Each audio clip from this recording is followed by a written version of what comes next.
Well, some classic Royal Doulton from the late 20th century to show you over. Now this is Oxford Gold, made over a relatively long period of time by Royal Doulton under 2 China marks. It entered their new Romance range, and the sets we've got here have both the older China marks and the new China marks on. I just want to show you the condition of them, though. They really are bright. Just look at that, absolutely gorgeous.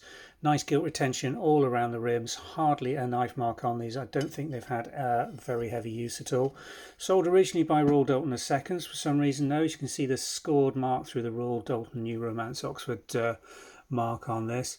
That's copyright 1996, so this is one of the later production pieces. I think it ceased around 2000, 2004, but they're in absolutely fine condition and we can't see any problems with them at all. Little bit of vintage wear on the gilt rims just starting here, but otherwise they are in fine replacement condition and in very clean surface condition, as you've seen in the glaze reflection.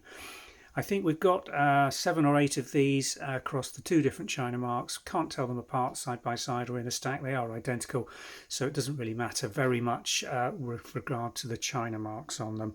Available from the Vintage and Antiques website on the description link from YouTube just below in the description. Thanks for watching.